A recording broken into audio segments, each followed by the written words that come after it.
Aunty address చెప్పిందా? చెప్పారండి, కానీ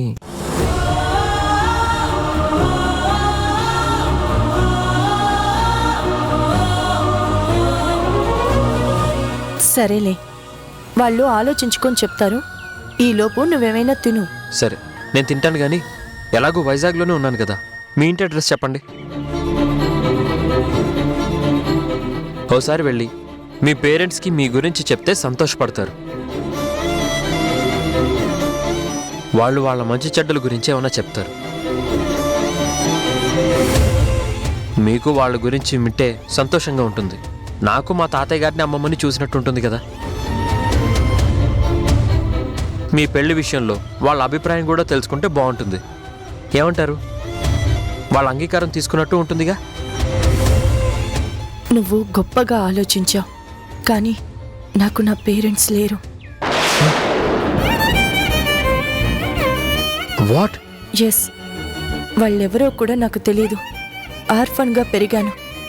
నాకు నా అనేవాళ్ళు ఎవ్వరూ లేరు. ఏంటమ్మా మీరనేది? ఆర్ఫన్గా పెరిగారా? అవును, నువ్వు అమ్మ లేదని బాధపడ్డావు, కానీ నేను అమ్మ నాన్న లేరనే బాధలోనే బ్రతుకుతూ వచ్చాను. నాకో ఫ్యామిలీ కావాలని తప్పించి తప్పించి గుండె రాయి చేసుకుని బ్రతికాను. ఎవరి ప్రేమ నోచుకొని నేను ప్రేమ కోసం ఆరాటపడుతూ బ్రతికాను.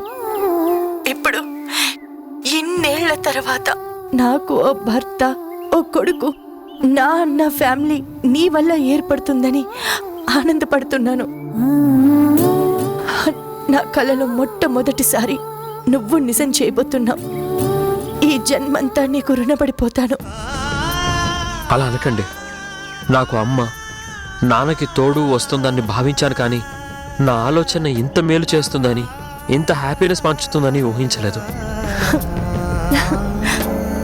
కొడుకుగా ప్లేస్ కోరుకోవడమే కాదు, ఇలా అమ్మ రుణం తీర్చుకునే అవకాశం ప్రపంచంలో ఎవరికీ దక్కని గొప్ప అదృష్టం నాకు దక్కడం వరంగా భావిస్తున్నాను.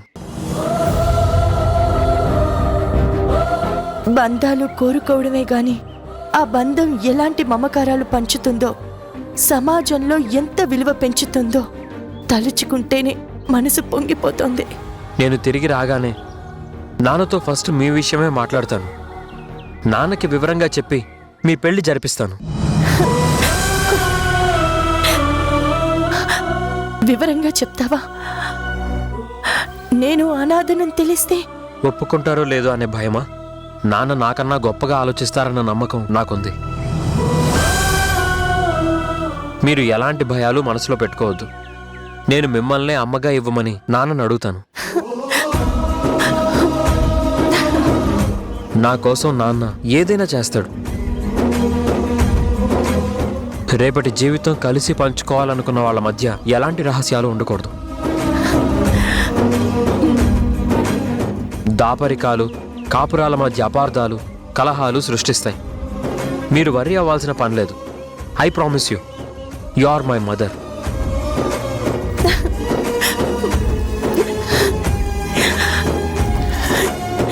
Thank you Tarun, thank you very much.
Hyderabad వెళ్ళగానే ముందు అమ్మకి దీన్ని గిఫ్ట్గా ఇవ్వాలి. తను చాలా సంతోషపడుతుంది. ఆ హ్యాపీనెస్ నేను చూడాలి. అమ్మా, మనం ఓ ఫ్యామిలీ. నీకు ఫ్యామిలీ ఇవ్వడమే కాదు, దీన్ని మర్చిపోలేని గిఫ్ట్గా కూడా ఇస్తాను.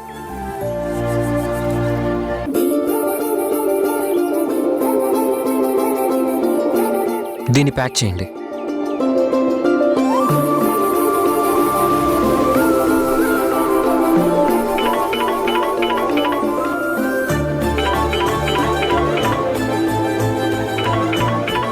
మధు ఇప్పుడు ఫోన్ చేస్తుందేంటి?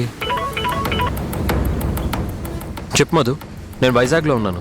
తెలిసింది, అందుకే ఫోన్ చేశాను. ఎవరు చెప్పారు? సీక్రెట్గా వెళ్ళావా, చెప్పకూడదా? ఇలా అడుగుతుందేంటి? నేను వచ్చిన పని తనకు తెలిసిందా? ఆంటీని నిలదీస్తే చెప్పిందా? మాట్లాడవింట్రా? ట్రాఫిక్ డిస్టర్బెన్స్లే. ఎందుకు అబద్ధాలాడుతున్నావు? సరే, నువ్వెందుకు వెళ్తే నాకెందుకులే గాని, నీకొక ఫోటో వాట్సాప్ చేస్తాను. అది మా అమ్మ మ్యారేజ్ సర్టిఫికెట్. అందులో మా నాన్న పేరు మిస్ అయింది. నువ్వెలాగో వైజాగ్లోనే ఉన్నావు కదా, రిజిస్టర్ ఆఫీస్లో ఎంక్వైరీ చేసి ఆ సర్టిఫికెట్ ద్వారా పేరు, అడ్రస్ తెలుసుకో. అర్థమైందా? ఓకే, చూస్తాను. చూడ్డం కాదు, తెలుసుకోవాలి అంతే. సరే.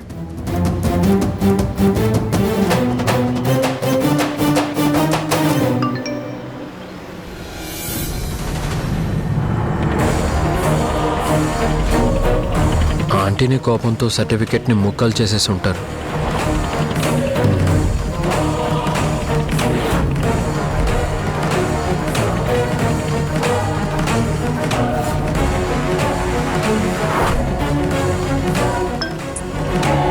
రే తరుణ్, ఎలా ఉన్నావురా? ఎక్కడా? వైజాగ్ వచ్చానురా, కానీ నేను వేరే పని మీద ఉన్నాను. నువ్వు నాకు హెల్ప్ చేయాలరా. నువ్వు అడిగితే నేను చేయనా? మీ నాన్నగారు మ్యారేజ్ రిజిస్టర్ ఆఫీస్లో పనిచేస్తారు కదా. అవును. నీకు మ్యారేజ్ సర్టిఫికేట్ పంపిస్తాను. అది పీసెస్గా ఉంది. దాని ఒరిజినల్ సర్టిఫికేట్ సర్చ్ చేయించి నాకు పంపిస్తావా? షూర్, నువ్వు పంపించరా, నేను సెండ్ చేస్తాను. థ్యాంక్స్ రా, పంపిస్తాను.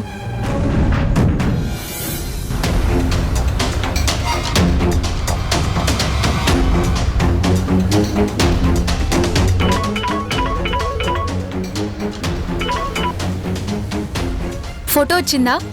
రావడము, వర్క్ అలాట్ చేయడము జరిగిపోయింది. ఓ గంటలో నీకు డీటెయిల్స్ వస్తాయి. చాలా చాలా థ్యాంక్స్ రా.